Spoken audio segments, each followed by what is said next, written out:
Herkese merhaba, BJ Design'a hoş geldiniz. Benim ismim Burcu. Bugün sizler için böyle yazlık çok hafif bir çanta hazırladım. Çantanın detaylarını göstereyim. Öncelikle polyester makrome ip kullandım. 3 numara diye geçen ince polyester makrome iplerden. Elimde kalan ipleri kullandım aslında. Bu proje bunun için yapıldı. Çok böyle az kalan iplerim vardı. Onları kullandım. Toplamda 250-300 gram kadar bir ip gitti. Bir tane bobin, öyle söyleyeyim, bir tane yumak yaklaşık 100 gram zaten. Dolayısıyla hani 2-2,5 tane ip gitti gibi düşünebilirsiniz. Çok basit ve kolay bir çanta. Ama yazlık ve çok hafif olduğu için çok rahatlıkla akşamları böyle kullanabileceğiniz bir çanta oldu. Biraz da küçük çanta çalışayım dedim. Bu biraz ufak, o yüzden ölçü vereceğim. Şu en geniş yeri 28, tabandan itibaren 25 santimetre. Şu elimin ölçüsünden de anlayabilirsiniz. Biraz böyle minnoş, küçük, sevimli bir çanta yapmak istedim. Trabzanlar, sık iğneler, yarım trabzanlar tamamı bundan oluşuyor. Dolayısıyla hem kolay, herkesin yapabileceği şekilde yeni başlayanların özellikle tercih edebileceği bir çanta oldu.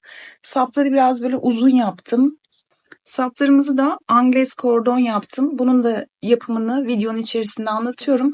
Yassı bir Angles kordondur bu. Çok hoş duruyor, gerçekten güzel. Onun da yapımını anlatıyorum zaten videonun içinde.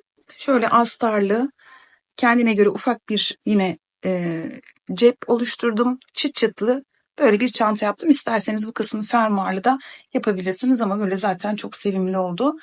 Eğer kanalıma abone değilseniz lütfen abone olmayı unutmayın. Destekleriniz çok önemli.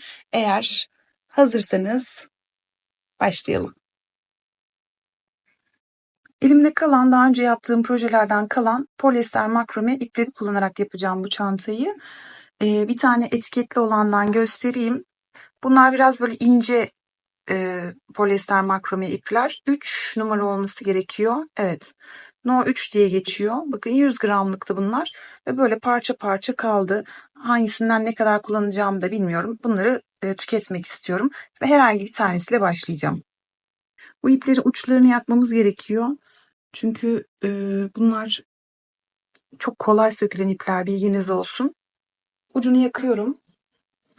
İnce olduğu için 2,5 milimetre tığ kullanacağım. Zincir çekerek başlıyorum. Toplam 30 tane öncelikle zincir çekeceğim. Bu kilit, bunu kullanmayacağız. 30 tane zincir.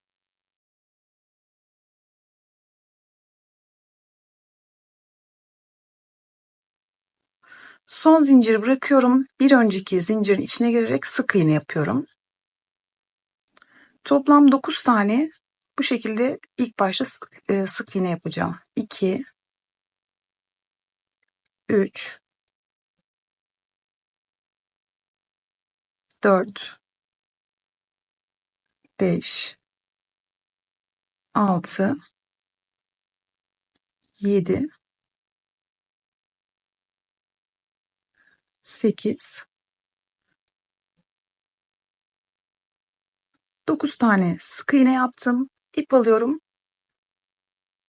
Sıradaki zincirin içine girip yarım trabzan yapıyorum. Üçünü beraber çektim.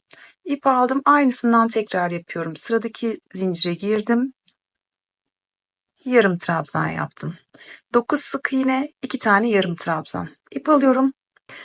İkili trabzan yapacağım. Sıradaki zincirin içine girdim. İkisi birlikte, ikisi birlikte. İkili trabzan. İp aldım tekrar. Sıradakine ikili trabzan. Şimdi burası bir bölüm gibi düşünün. Şu ortadaki 3 tane dönüş yapacağımız kısım olacak. Buraya bunun tam tersini tekrar yapacağız. Burası bir ortaya gelene kadar ki olan kısım gibi düşünebilirsiniz. Şimdi buradaki 3 taneye her birine 3'er tane yapacağım. Tam dönüş yapıyoruz çünkü 3'er tane yapacağım. Birinciye giriyorum.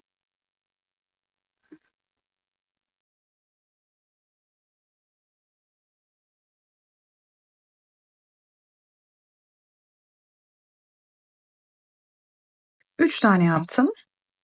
İp aldım. İkinciye geçiyorum. 3 tane yapıyorum. Bu tam orta olacağı için bu 3 taneyi yaptığımda ikincisini işaretleyeceğim.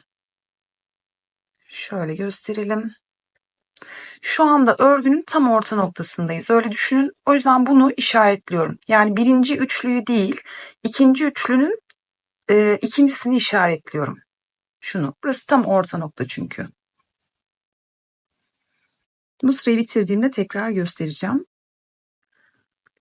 Bir sonraki zincire geçiyorum. Yine 3 tane yapıyorum. 1 2 3 tane yaptım. Şimdi sıradaki zincire geçiyorum. Burada yaptığımız işlemin aynısını yapacağız. 2 tane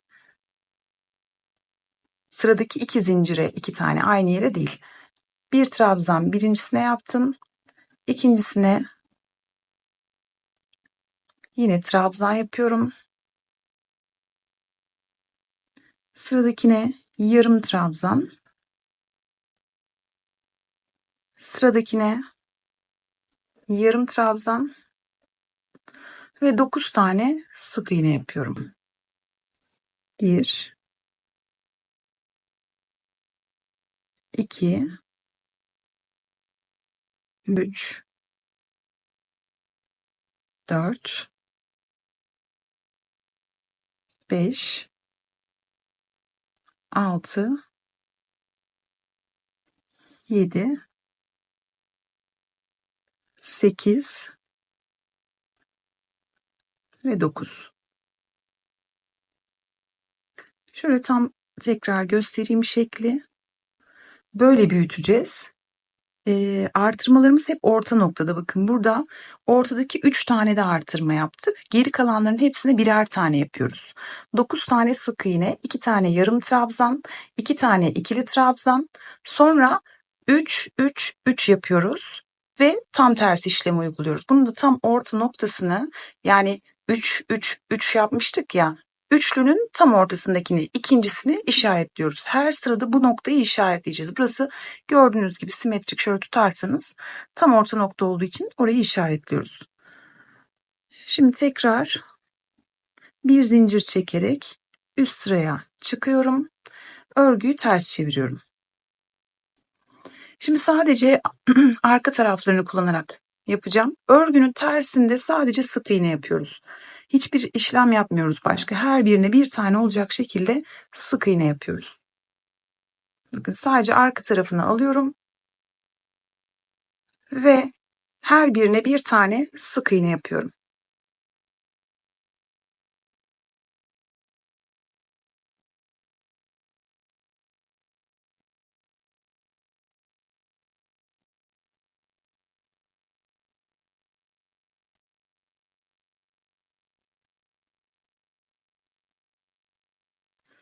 Bakın üçlünün olduğu yere de geldim. Hiçbir şey değiştirmiyorum. Sadece burada şunu göstereyim. İşaretleyici çıkartıyorum. Örüyorum ve tekrar takıyorum. Yani bu orta noktayı kaybetmememiz gerekiyor. Çünkü bütün referans noktamız orası. Oraya göre devam edeceğiz. Artışları hep buna göre yapacağız. O yüzden işaretleyiciyi örgünün tersine de olsanız yeri geldiğinde tekrar takın lütfen. Ve devam ediyorum. Sıra sonuna kadar hepsine bir tane sık iğne yapıyorum. Sıranın sonuna geldim. İkili bir şekilde bırakıp bir sonraki ipi alıyorum. Renk değiştirmeyecekseniz bunu yapmanıza gerek yok. Zincir çekip yukarıya çıkabilirsiniz. Ben dediğim gibi ipleri kullanacağım için sürekli ip değiştireceğim. Bunu da kesebilirsiniz ama devamlı olarak kullanacaksanız burada da kalabilir. Nasıl arzu ederseniz. Bir zincir çekiyorum ve örgüyü ters çeviriyorum.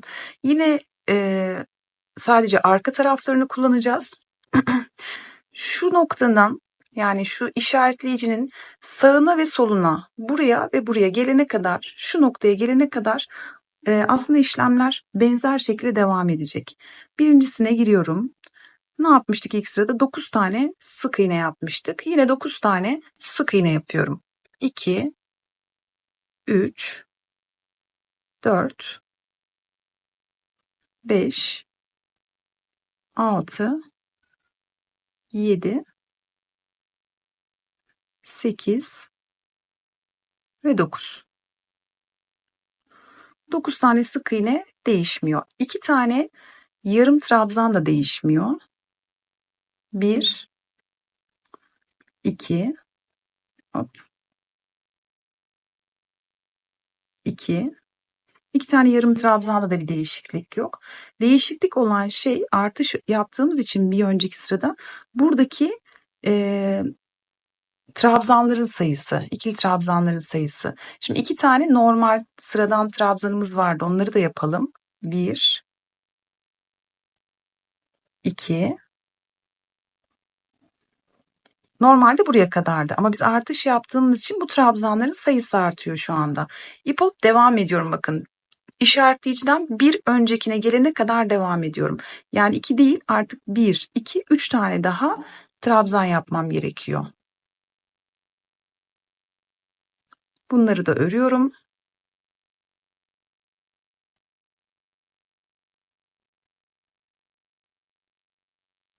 Bunları da ördüm. İşaretleyicinin hemen sağına geldiğimde, buraya geldiğimde buna 3 tane trabzan yapıyorum. Bir önceki sırada yaptığımız gibi. Dediğim gibi şu aradaki trabzanlarımızın sayısı artıyor. Oradan büyüteceğiz çantayı zaten. 1, 2, 3 tane. İşaretleyicinin olduğu yere geldim. Buraya da 3 tane yapıyorum. Ve unutmayın bunun ikincisini işaretliyoruz. 1, 2, 3 tane yapıyorum. Ve bunun ikincisini işaretliyorum.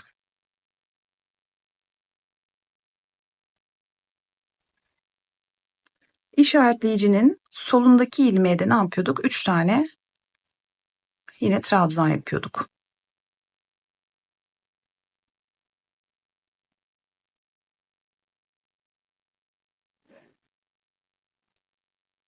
Üç tane trabzan yaptım. Bu tarafta 5 tane trabzan yaptık. Bu tarafta da yine aynı şekilde 5 tane yapacağız. 1, 2, 3, 4, 5 tane trabzan yapıyorum. Bu aradaki trabzan sayısını unutursanız eğer bu taraftan sayabilirsiniz. 9 tane sık iğne, 2 tane yarım trabzan var burada. Yani 11 tane ilmek kalana kadar, çünkü burası artacak. O yüzden bu taraftan da sayabilirsiniz. 11 ilmek kalana kadar trabzan olacak.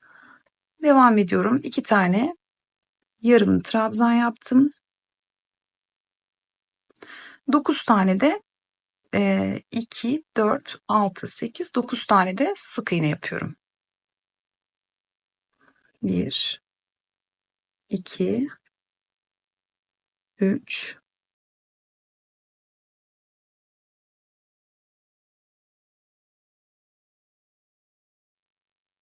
8,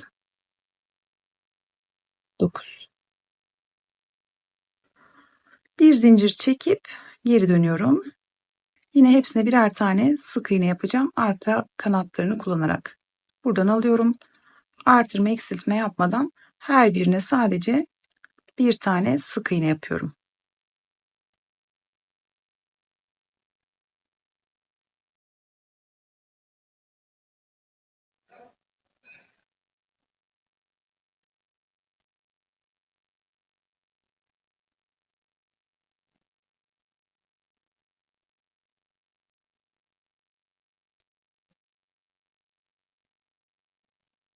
Sona geldim.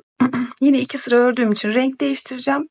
İkili bir şekilde bırakıyorum ve yeni ipi içinden geçirip zincir çekiyorum. Yine 9 tane sık iğne yapacağım arka taraflarını kullanarak.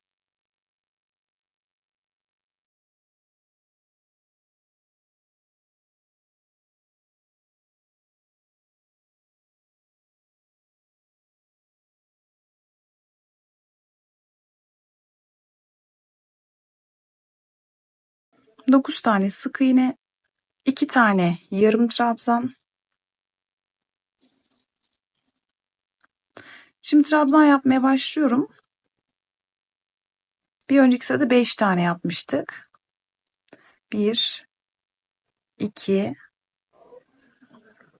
3, 4, 5. Bakın gördüğünüz gibi işaretleyicinin sağına geldiğimde 3 tane daha var. Yani her sırada 3 tane artıyor. Bir önceki sırada 5 yapmıştık. Şimdi 8 tane trabzan yapmamız gerekiyor.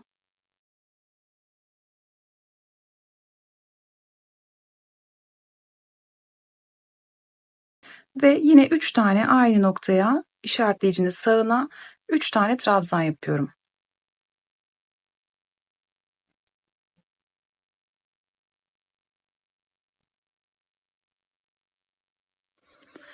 Şimdi işlemler bir süre böyle devam edecek. Çantanın kenar kısmını oluşturuyoruz şu anda. Zannediyorum anlaşıldı. Birkaç sıra boyunca devam edeceğim ve ne kadar yaptığımı söyleyeceğim. 9 sık iğne, 2 yarım trabzan, işaretleyicinin sağına gelene kadar trabzan, sonra 3 trabzan, 3 trabzan, 3 trabzan ve tam tersi olacak şekilde bitiriyoruz. Ben şu anda her renkten 2 sıra 2 sıra gideceğim. Bir süre bu şekilde yapacağım ve ne kadar yaptığımı bitirdiğimde söyleyeceğim. Bir tarafı bitirdim. Bir sayı ve ölçü vereyim isterseniz. Burada renk renk söyleyeyim ama bunlar 2 sıra biliyorsunuz. 1, 2, 3, 4, 5, 6, 7, 8, 9, 10, 11 renk şeklinde, yani 22 sıra boyunca örmüş oluyorum. Ölçü olarak da şu orta noktadan söyleyeyim. 21,5 santimetre ördüm. Şimdi düz olan kısmını yapacağız. Yani burası artışlı olandı. Çantanın iki tarafını artışlı düşünün. Şimdi alt kısmını yapıyoruz. Burayı düz olarak yapacağız. Artış yapmayacağız. Renk değiştirerek yine başlıyorum. İkisini de içinden geçtim. Bir tane zincir çekiyorum. Şunu da keselim.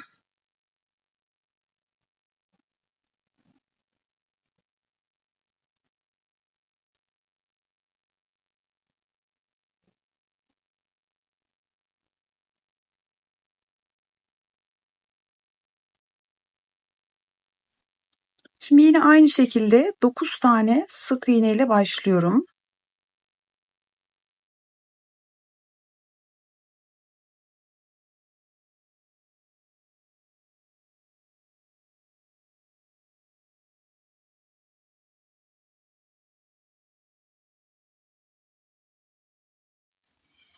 Dokuz tane sık iğne, 2 tane yine yarım trabzan.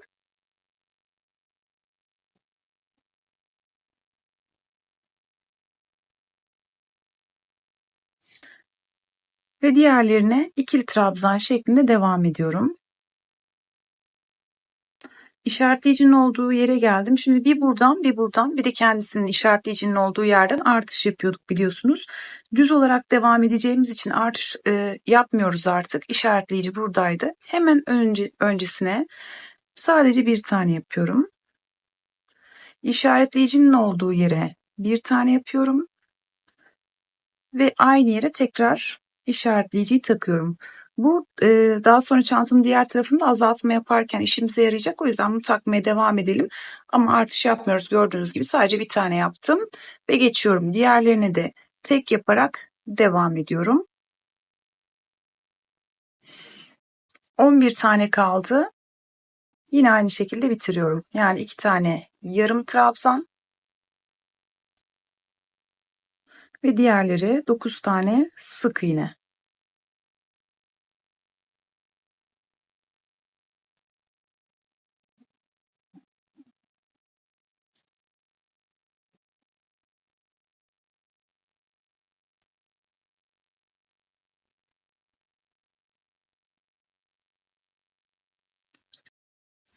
Düz olan kısmı bitirdim. Şöyle göstereyim. Yine renk olarak söyleyeceğim. 1, 2, 3, 4, 5, 6, 7, 8, 9, 10, 11 tane yaptım. Yeşille kıvrım olduğu için yine yeşilin olduğu yerde, yani oradan sonra yeşil yapıyordum. Yeşile de kıvrım yapmam lazım. O noktaya geldim ve yeşille devam edeceğim şimdi. Daraltma yapacağız. İlk kısmı aynı şekilde yaptım. Sık iğneler, 2 tane yarım trabzan, geri kalanı trabzan şeklinde devam ediyorum.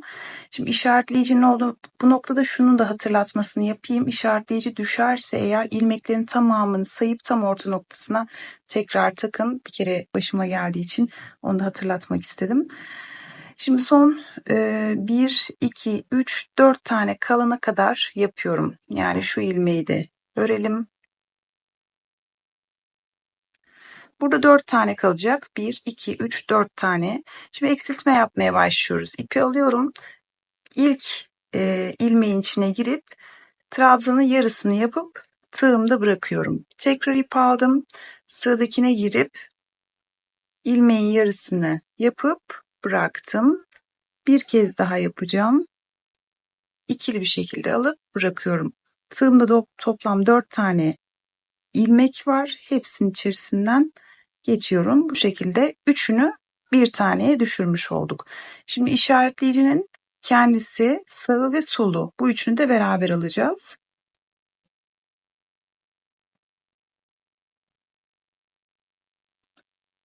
Birinci ilmekten girdim. 2 tanesini örüp bıraktım. İkinci ilmekten giriyorum. 2 tanesini örüp bıraktım ve üçüncü ilmekten örüyorum. Yine 4 ilmeğim var. Hepsinin içinden geçiyorum ve bu ilmeği işaretliyorum. Burası yine orta noktamız çünkü.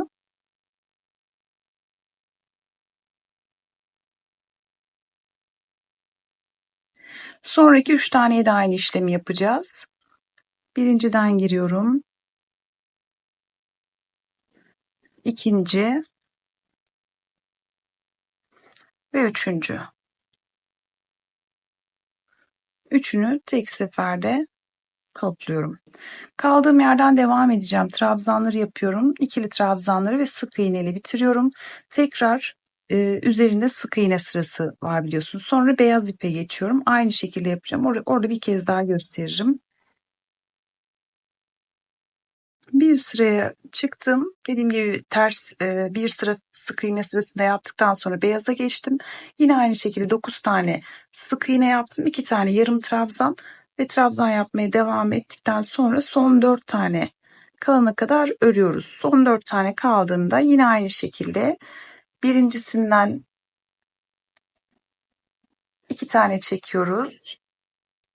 İkincisinden 2 tane çekiyoruz. Üçüncüsünden de yine 2 tane çekiyoruz. 4 tane ilmeği de tek seferde topladığımızda burada bir daraltma yapmış oluyoruz. Yine işaretleyici çıkartıyorum. Aynı şekilde sıradan 3 ilmekten ikişer tane çekeceğim ve tığımda 4 tane ilmek olduğunda da toplayacağım. Bunu yine işaretliyorum, orta nokta.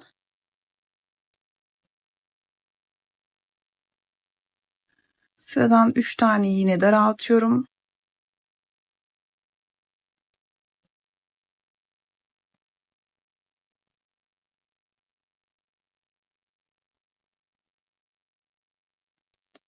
Ve örmeye devam ediyorum. Bu şekilde şöyle gösterelim. Bakın yine yukarıya doğru çıkıyor. Şimdi bu şekilde azaltacağız. Trabzan sayılarımız azalacak. En son burada başlarken 2 trabzandan sonra artış yapmıştık. Yine 2 trabzan olana kadar azaltmaya devam ediyoruz. Üstüne de bir tane sık iğne geçeceğiz. Burada da 30 zincirle başlamıştık, hatırlarsınız. 29 ilmeğimiz vardı. Birisini dönüş için kullandığımız için 29 ile başlamıştık. Yine 29 tane ilmekle bitmiş olması gerekiyor. Aralarda başıma geleni söyleyeyim. Şu düz olan kısımlarda bir yerde orta noktayı kaçırdım. Daha doğrusu ilmek işaretleyicim düştü. Düştüğü için düz bir şekilde devam ettim. Şuraya geldiğimde ilmekleri sayıp tam orta noktasını tekrar işaretledim. Yani böyle bir şey başınıza gelirse lütfen ilmeklerin tamamını sayın ve orta noktasını işaretleyerek devam edin. Öyle şeyler olabilir. Sorun değil. Şimdi buraya bir sıra sık iğne yaparak bitiriyorum.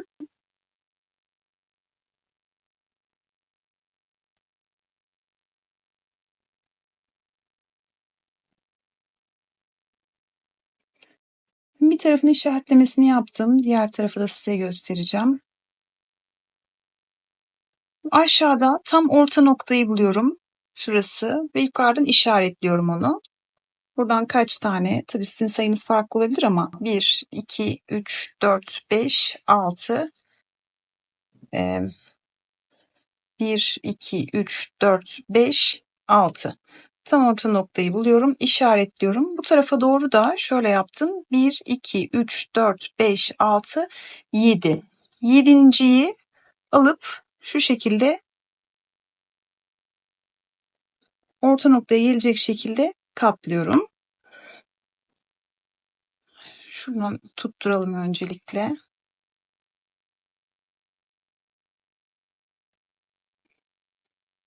Diğer taraftan da 1, 2, 3, 4, 5, 6, 7. Bunu da aynı şekilde katlıyorum.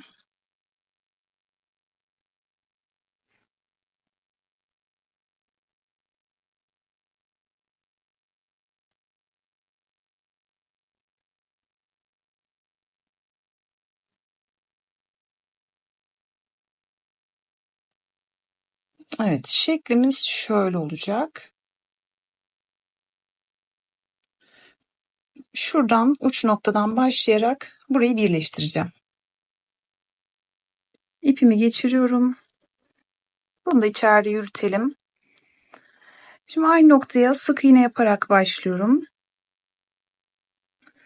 Burada biliyorsunuz 2 sıra vardı. O nedenle şu alttakine de bir sık iğne yapacağım. 2 tane ile geçiyorum. Bir sonrakinde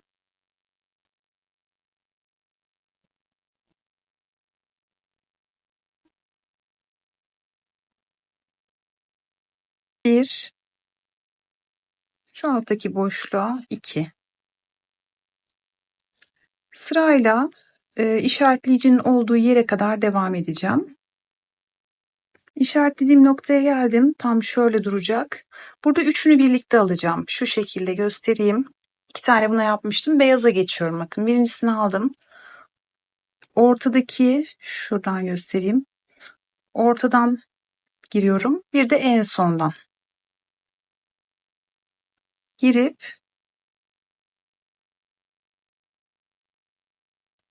hepsini birden örüyorum.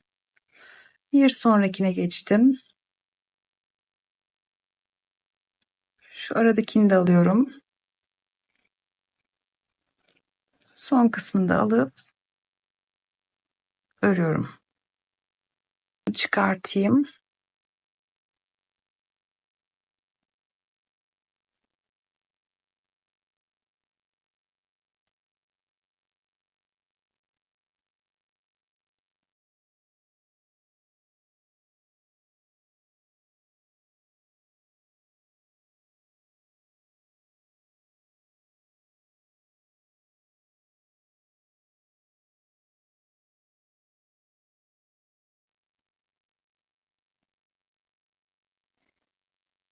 Tam orta noktayı şu köşeyle bağlayacağım. Orada işaretlediğim noktaya orayı denk getireceğim.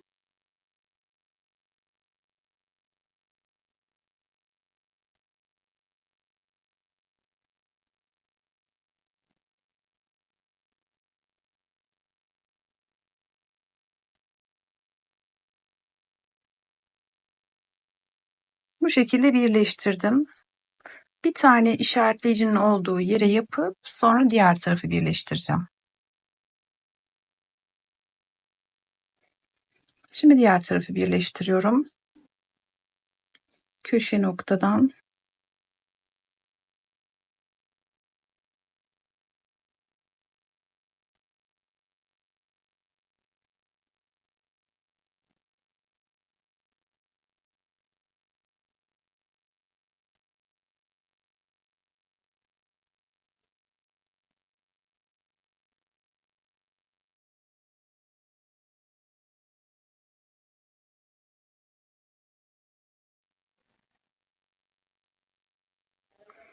bu şekilde etrafını döneceğim. Şuraya geldiğimde buradan da devam edeceğim. İpi koparmıyorum yani. Arka tarafa geçip burayı da tamamlayıp sırayı tamamlayacağım.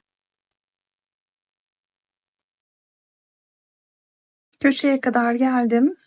Şurayı tamamladım. Köşeye kadar geldim. Burayı söylemeyi unuttuğum için kaydı tekrar açtım. Aynı noktaya 3 tane yapıyorum.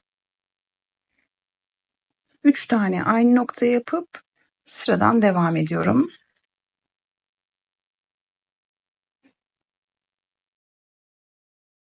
Sıra sonuna geldim. İlk yaptığım sık iğneye birleştiriyorum.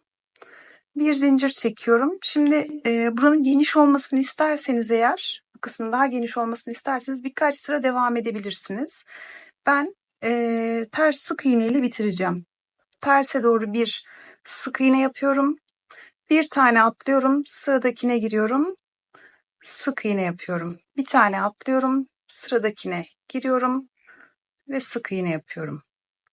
Birer tane atlayarak etrafını bu şekilde döneceğim.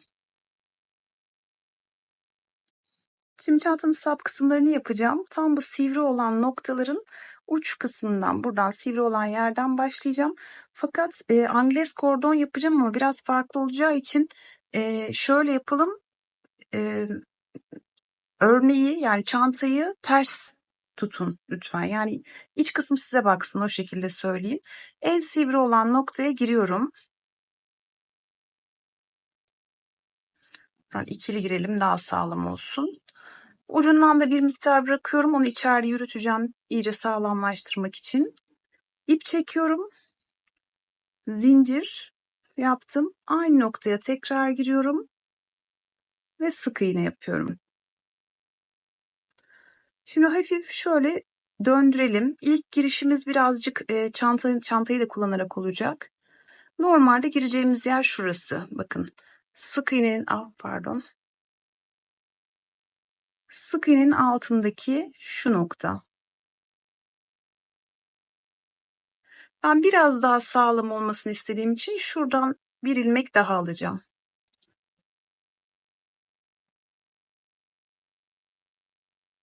Şöyle alayım. 2 tane ilmeğe girdim. İp alıyorum ve sık iğne yapıyorum. Çevirdim. İp bu tarafta kalacak. Yani çantanın iç kısmında kalacak gibi düşünün. İpi kaldırdığımızda bakın arka tarafında 2 tane şöyle çıkıntı var. Bu 2 çıkıntıya giriyorum. Şöyle. Giriyorum, ipi alıyorum. 2 ilmeğim var. Örüyorum. Şimdi sola doğru çeviriyorum örneği. Komple çevirmenize gerek yok. Tekrar bırakacağız çünkü. Buradaki ilmeğin altındaki 2 tane ilmeğe giriyorum. İp alıyorum. 2 ilmeğim var. Örüyorum. Tam ters yönde çeviriyorum. Yine ipi kaldırayım. Çantanın tersini örerken, iç kısmını örerken ip sizin olduğunuz tarafta kalacak. Bakın hemen altında 2 tane ilmek var. Buradan giriyorum. İpi geçirdim ve örüyorum. Tekrar göstereyim. Sağa doğru kıvırdım. Hemen alttaki 2 tane ilmeğin olduğu yere girdim. İp aldım ve sık iğne yaptım. Çeviriyorum. İpin altında kalıyor. 2 tane alıyorum. İpi geçirdim ve sık iğne yaptım. İç kısmında kalan, yani örgünün içinde kalan yer böyle görüntüsü. Dış kısmında bize bakacak olan yerin görüntüsü saç örgüsü gibi. Bakın gayet hoş, çok tatlı. Bunu böyle sürekli dönerek dönerek yaptığınızda da farklı bir angles çıkıyor. Onu daha önce göstermiştim. Bu farklı olsun diye bunu yaptım. Bunun görüntüsü biraz daha kalın ve daha nasıl diyeyim, saç örgüsü gibi duruyor. Hoşuma gidiyor benim. Şimdi uzun bir parça yapacağım ve şuraya tekrar birleştireceğim. 85 santimetre uzunluğunda bir parça ördüm. Şöyle şunu da yakından göstereyim. Arka tarafı böyle. Ön tarafı da bu şekilde. Biraz böyle dediğim gibi yassı bir angles sap bu. Şimdi buradan kesiyorum. Daha doğrusu yakıyorum.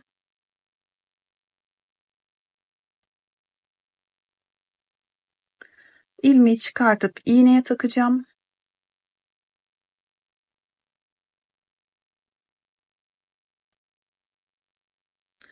Ve normal iğne iplikle diker gibi dikeceğim.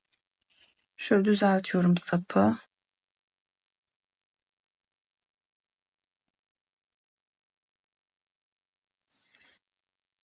Diğer bu sivri kısma şu şekilde.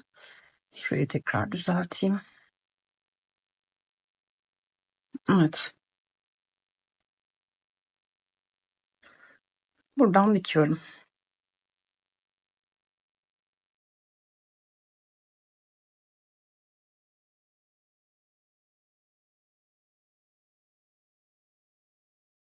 Çantamızın yapımını tamamladık. Bitmiş haliyle tekrar göstereyim istedim. Astarını, çıt çıtını, etiketini, her şeyini tamamladım.